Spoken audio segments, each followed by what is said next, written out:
You're listening to Diva Tonight with Carlene Humphrey, a relationship podcast with a focus on life, love, and friendship. Welcome to Diva Tonight. Hi, I'm Carlene, and this is Diva Tonight. I'm excited for our guest. She is multi-talented in many ways. Mari Riesberg is a creativity cultivator and a licensed professional counselor. She's also a podcaster, and I'm just amazed by all the things you've done. So how are you?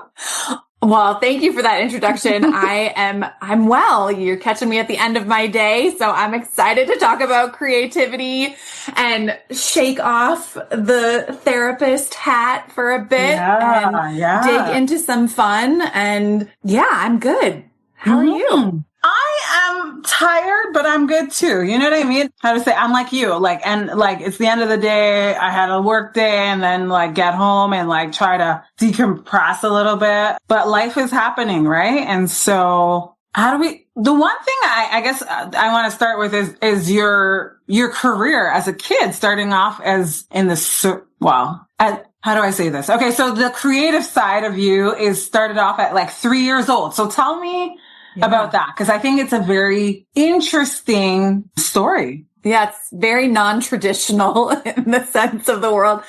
I was a rowdy 3-year-old, and my mom was pregnant with my younger brother, and she wanted me out of the house. And we lived down the street from a trapeze school. So I got sent to trapeze school at the age of 3.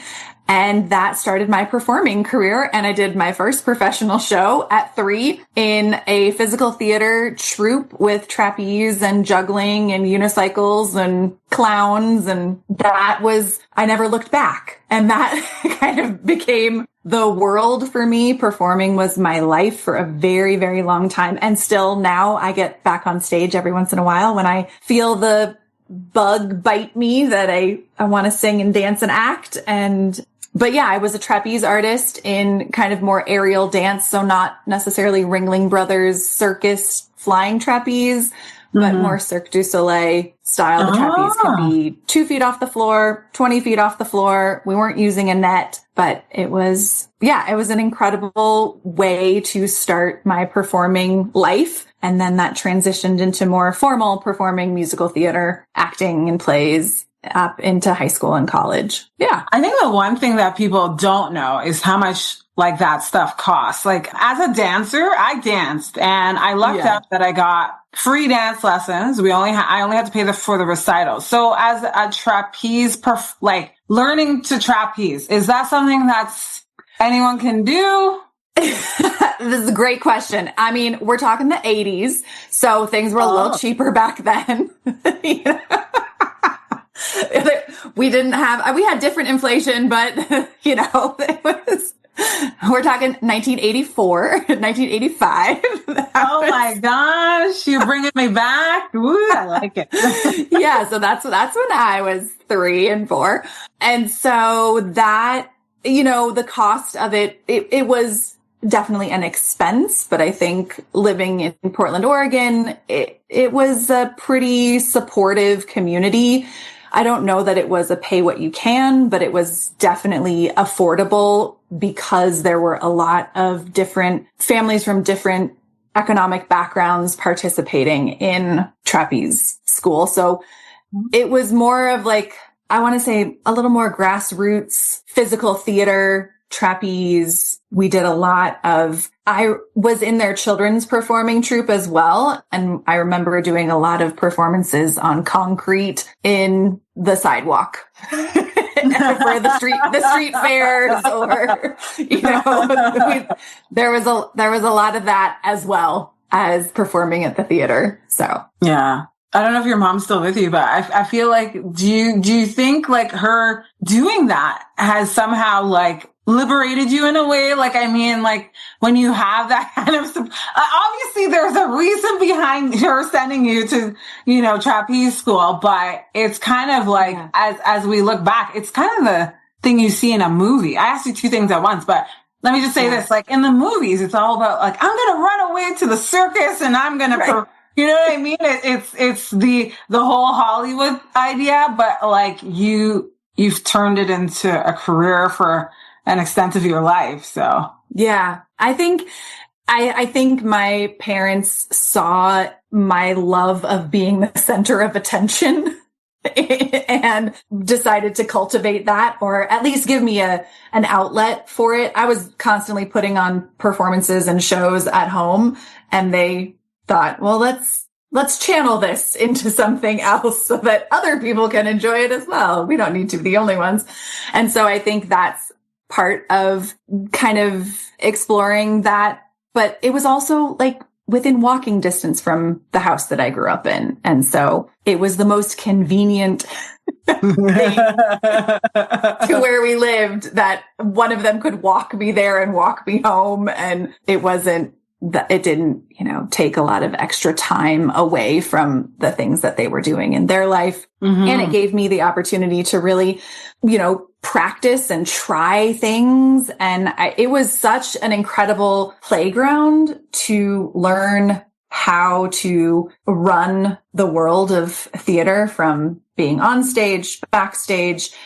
I learned, it was like being on a sports team, but just in the theater. You learn how to be a team member, how to listen, how to support other people, how to be in charge, how to design something, So I was learning all of these skills, but just through this avenue that, you're right, is very unique and very much the story of the movies, to run off to the circus. And I have friends who are in the circus, and that was, where I met them. And some of them went on to be, in Ringling Brothers, or they went on to circus, like formal circus school in Australia or other parts of the world where they have formal circus schools. That is a tongue twister to say. So yeah, I like to say I was raised in the circus, but my own version of it. No, I think the arts is amazing. I danced for 10 years. I did some jazz. Nice. That was and ballet, mm-hmm. And so I feel like I could have been a dancer, but I didn't go down that path. I don't know. I guess there's a part of my mind where it's like, oh, I don't want to be a starving artist. So do you feel like working in that industry for that period of time, mm-hmm. that you were kind of like, a starving artist? I mean, it was childhood, so it was mm-hmm. not like a career, quote unquote. Oh, so you stopped at what? How old were you when you stopped doing it? Performing with that particular troupe, I was 20, and then I went to college for acting. And mm-hmm. then I sang with an Irish band in New York City and was a nanny. And then I decided I want to do something different. And that was when the world of psychology kind of came into my orbit. But the starving artist trope or idea, I think, yes, big air quotes in this. It's, a stereotype exists because it was true at some point. And I think now in today's world, we're trying to move away from that so that you can be an artist and be financially stable. Like the two don't have to go together anymore. And so I think there is still a large amount of being this understanding of you may not have the same stability that other people in different professions have, because you might be traveling to different parts of the country. You might be living out of a suitcase for an extended period of time if you're on tour, or if you have a home base. And, in our 20s, the world of subletting apartments in New York City was, that's what you do. And having kind of a revolving door of daily jobs, whether you were serving, waitress, bartending, personal assistants, that kind of stuff to pay the bills while you were auditioning or waiting for something else to come along. You have to have a comfort level with that. And I think not everyone does. The comfort level of I'm happy to sublet from someone. I don't need a permanent place that is my own. And maybe I am living out of a suitcase and using someone else's furniture. I think you do have to have a comfort level of that, and not everyone has it. And I think that's okay also. And I realized I didn't have it.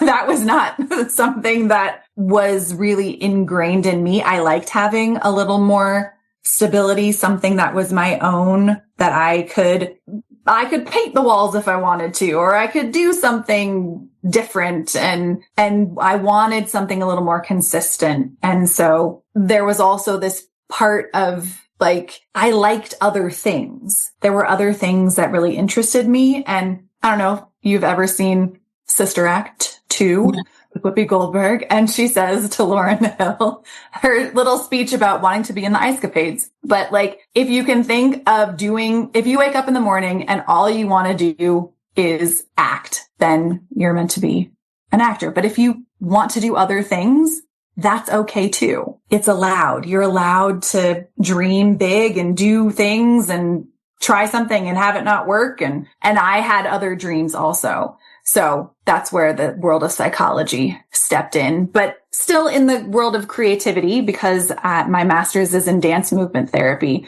So I'm a dance movement therapist. That brings a whole different layer of psychology to it in the creative arts therapies. And so I knew I couldn't be like your traditional talk therapist. I needed to have a little creativity in it to make it, meaningful and important to me. So that's kind of, did I answer your question? The starving artist. Yeah. I think you summed it up in various ways. I see that creative side in you. It's just like, what you're saying, I understand, because it's kind of like, it is kind of like being a starving artist. Like, you have to find your way, like how to like dance, and like you might have to have another job, or you might have to like sublet. Like, it just sounded to me like you were saying that in order to do that for the short period of time you did, you had to live with other people. And like, that's hard too. You know what I mean? Like, we're not going to go around that, but having roommates and the things that come with being an artist, it's part of the experience. And like, you're here today to talk about it. You know what I mean? And so I totally get that. I think hanging around other artists can be competitive too. As someone who dances with other dancers, like, you're competing, like, it's a different industry. Like, I think what you did with, the people that you perform with might have been a different experience than had you become like a ballerina. You know what I mean? It's totally different in that sense. But I think it's important to bring the whole creative side to things, because that's your knowledge and your education base. You know what I mean? And so what does it mean to you to be creative? It's like breathing. It's fresh air. It's life force. It's the spark that keeps me going. Creativity is everything, and living a creative life is the only way for me. In terms of the creativity shows up in so many different facets of my life, whether it's getting dressed in the morning, how I put food on a plate, how I walk around my neighborhood. How do you walk around your neighborhood?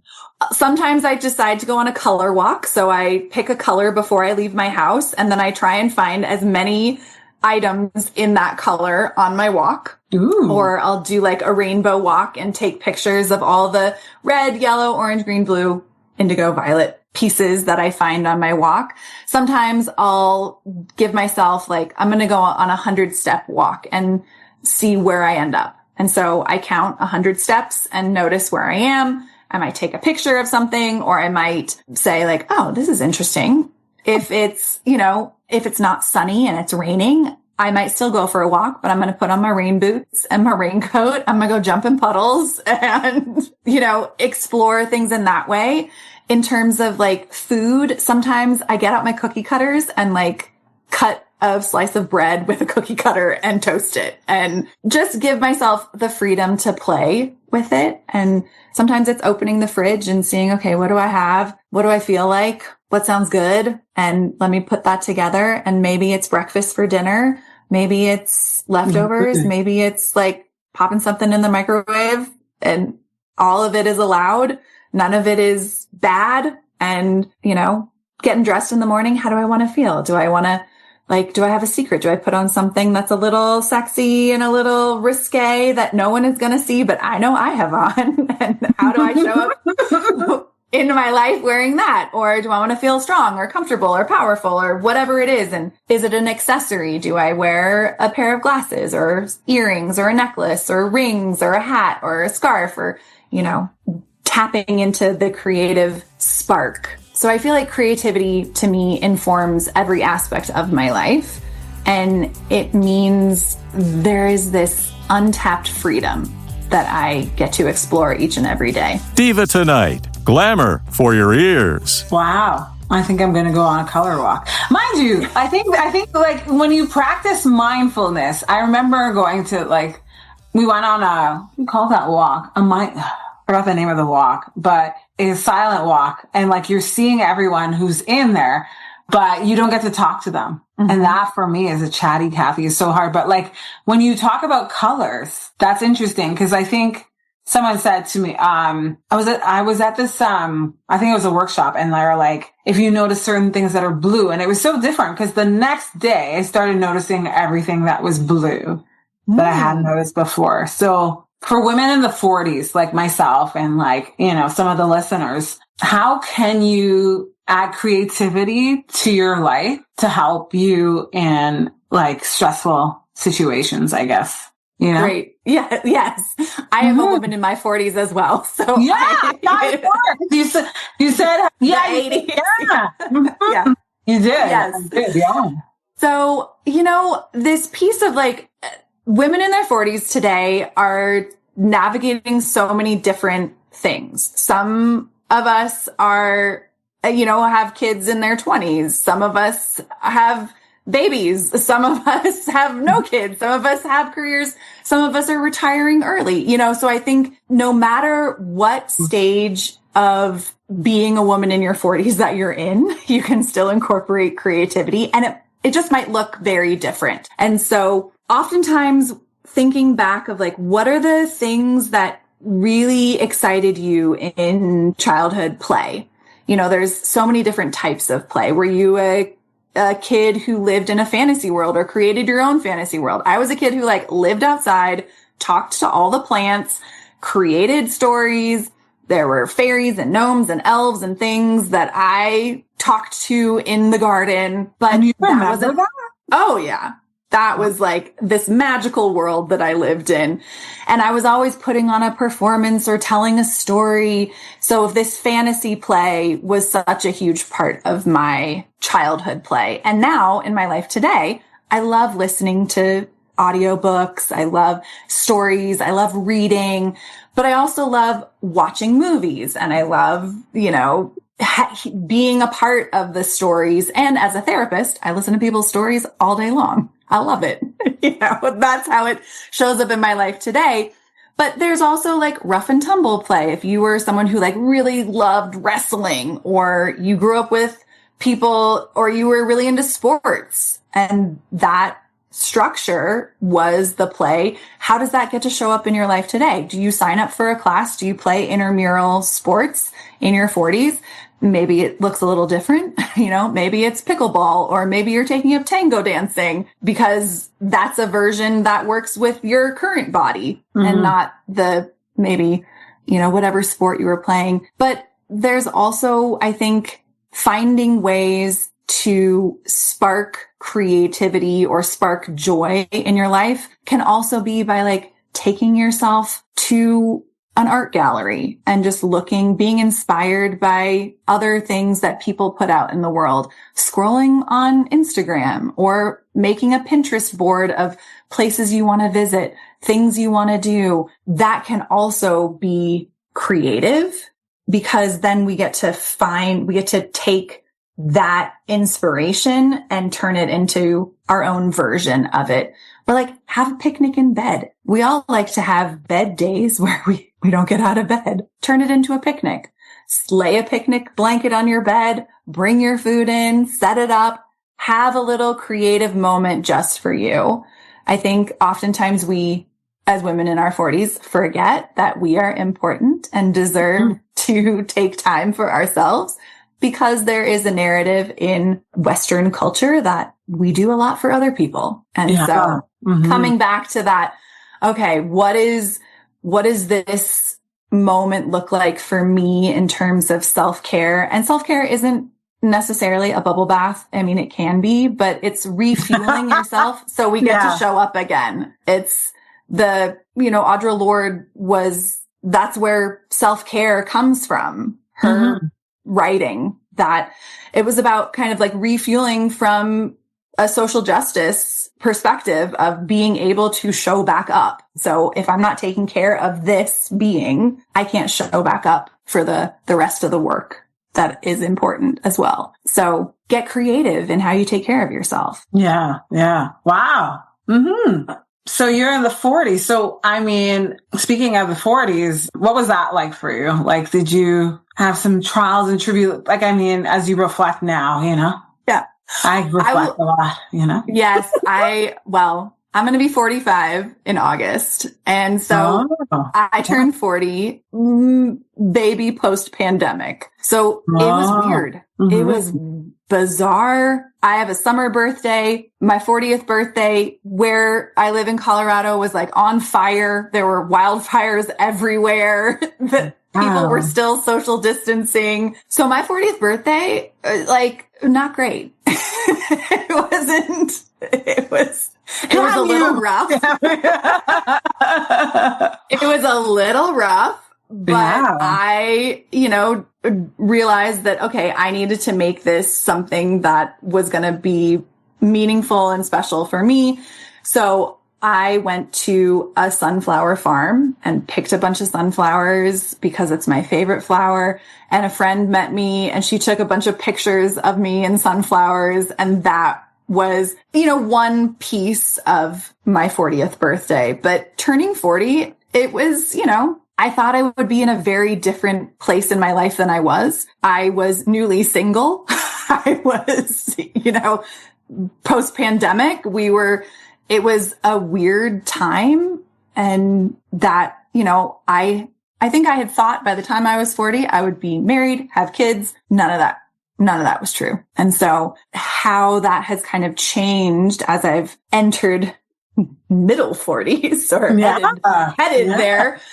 Just, I feel like there's a surrender to it that I don't think I had in my 30s, of like just being okay with where life is taking me, and that I don't have to try so hard to make it look a certain way or be a certain way, that it gets to just be me. And some days are better than others, for sure. Some days are easier. But I think all of it for me is very welcome. That I mean, as a therapist, the good days, the bad days, the ugly days, the days that are really hard, I welcome all of them because it feels very human to me. Like I am a full human being living life. It doesn't just have good days.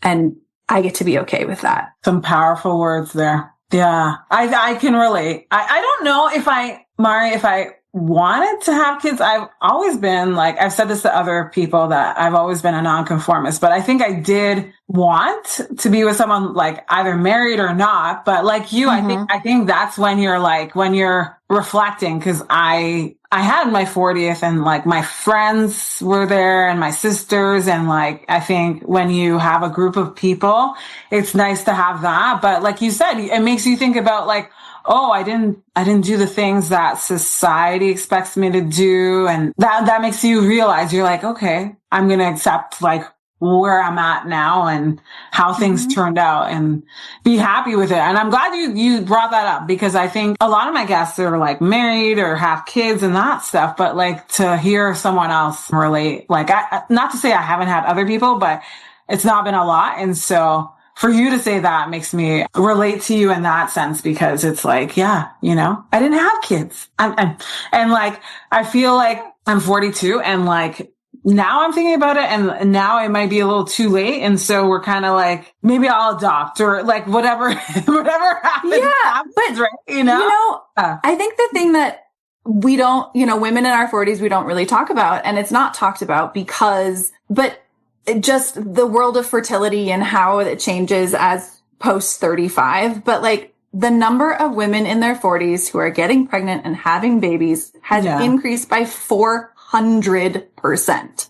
Right. Yeah. That number is astonishing to me. Yeah. I'm like, oh yeah, we can still do that. We get to do this. It might look a little different, but that's okay. But I think the idea that once you hit 40, it's like you're too old, and for some people, they may feel that way, that they don't want to be 60 when their child is in graduating high school. Like, I get that. I totally get that. And I think, with all of the information we have out in the world today about health and wellness, and, a study just came out about hobbies and how the very creative hobbies and creativity actually changes the age of our brain.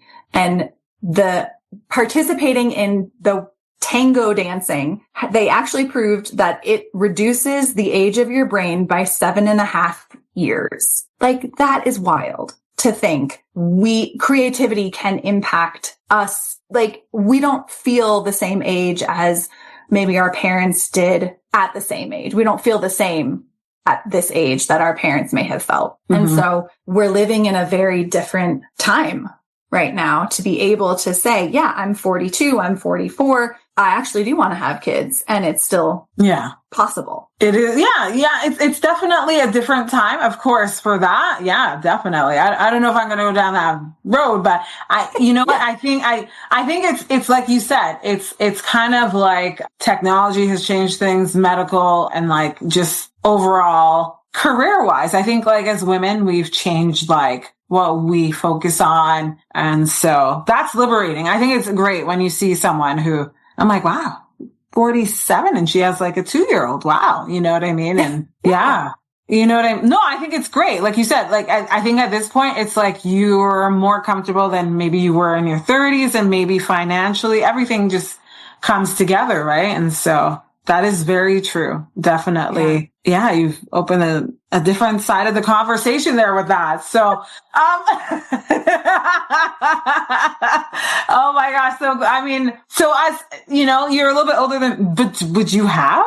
I mean, should I even ask that question? That's a very personal question to ask. It's a personal question. And my answer is absolutely. Absolutely. Oh, okay. Oh, you're a free spirit. You're a free bird, just like me. I'm like, now it's that surrendering to life. Like, it's that piece of like, if it's meant to be at this time, perfect. Great. But did you find your person? I mean, you were talking about, because I saw the ring there, right? Yeah. It's, you and I have been together almost 4 years. No. So it was shortly after turning 40 that you and I met. After everything just like flew up, like, I mean, when you talk about apart, like, fires and oh my gosh, I was like, I thought my pandemic was bad. Like, you know what I mean? It was like, how old was I? I think I was like 36. And so COVID definitely made us think about things different. Yeah. Oh yeah. Oh, totally. Oh yeah. But I'm happy though for you. The one thing I didn't ask you is like, about your parents, like what kind of work did they do? How did they influence who you are today? Yeah. So, when I was born, my mother was a massage therapist and my father was a drummer in a country western band. And so as a child of the 80s, I grew up in the bars with my dad. You just said that, like the whole child of the 80s. I'm just like, are we okay? Anyways, go on. Yeah, it was. You had a baby in a bar. Yes, that's what happened.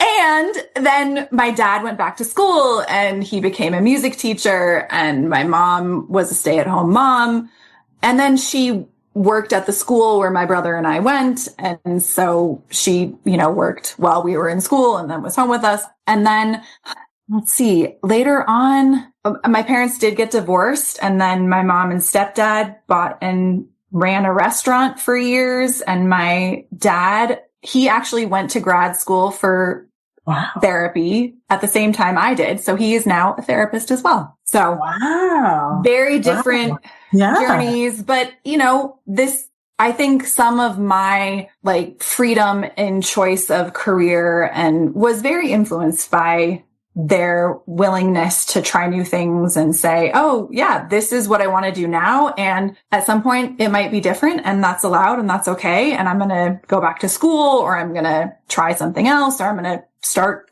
my own business, or, so I think that was where some of the freedom of choice in terms of career of like, yeah, I went to acting school and I was a nanny and I worked in restaurants, and then I decided I want to do something different, and that was supported. So I know that isn't everyone's story, but that was mine. Yeah. You know what? I think the whole thing about like, your parents allowing you to have that freedom is good too. And then I had the parents that were like, you should be a lawyer, you should be this. And then, after a while, I'm like, I don't really want to do any of those things that are considered like, I understand why they said that, but I guess I was always a rebel anyways. Like, I'm just like, I went to school for English, and then I went to school for radio broadcasting. And so many things, right? And so I get I understand you. Yeah. The total, like, but I did it in the total opposite. I'm like, I'm going to do it anyways, even though I love that too. I mean, when I lived in New York, I started a organization business where I help people like organize their homes, and because I like being busy. I like having lots of things to do. And so even now I have a private practice. I host a podcast. I'm a creativity coach. I do presentations for universities and all sorts of things. And I love all of it. Yeah. How do you do it all? Wow. I mean, it's not happening every week. Okay. all of those things, okay. The university presentations and my sustaining creativity work, that isn't my main gig. So that happens. I can easily put it where I have space and time, but serial entrepreneur. I love it. And I love podcasting. I've been doing it for 6 years, and it's so much fun. My Sustaining Creativity podcast is amazing. I love it. I love talking to people, and I love getting to talk. I love being on other people's podcasts like this and ask all these fun questions, and and your creative juices are just flowing. So we're gonna ask a final question. I think this is a good question to ask. Ooh, what just happened there? How can creativity help me get out of this mess? Ooh. I thought that was a very interesting question. How can creativity help me get out of this mess? If I'm in a mess right now, like mentally, physically, like, Yeah. I think creativity is a tool, just like anything else. So how we look at a situation, how we show up for ourselves. If the mess we're facing is internal versus external, how do I get to look at this creatively? What's the story I'm creating about this internal mess? Am I judging myself for it, or am I accepting it and saying, cool, plot twist, what's next? How we look at it, the lens that we look at something through can be very impactful. And so when we allow ourselves to look at something through the lens of creativity, I think it offers the opportunity to see something unexpected, to be surprised, to be curious, to wonder, to find awe in the mess, which is different than needing to fix it or needing to solve it or change it. Some of it is like, how do I get to be with it and be curious about it, or be surprised by it, or allow it to change, allow it to shift and surprise me again? And if it's an external mess, how do I get to maybe I look at it through the lens of Mary Poppins, or I'm like, make a game turn it into a game. How do I gamify it? If I gotta get from A to B, what's blocking me? And how am I going to move through it? And what's the story I can help myself create to get there? But, depending on the mess you are in, you might use creativity differently. But I think creativity is valuable in all arenas. the other thing that like sometimes creativity is about keeping ourselves safe. And so how does that lens help us do that? Is it by supporting us to leave a situation or advocate for ourselves in a different way if we needed to than the way that we had been trying that wasn't working? Some very, very, very like thoughtful words there, like some thoughtful advice, definitely. So if people want to work with you, Mari, in a creative way. In a creative way. I love it. I am on all social media platforms at Sustaining Creativity. That is the best place to find me. I'm super active on Instagram. And then my podcast, Sustaining Creativity Podcast, you can find wherever you listen to podcasts. New episodes come out Tuesdays and hopefully Tuesdays and Fridays soon.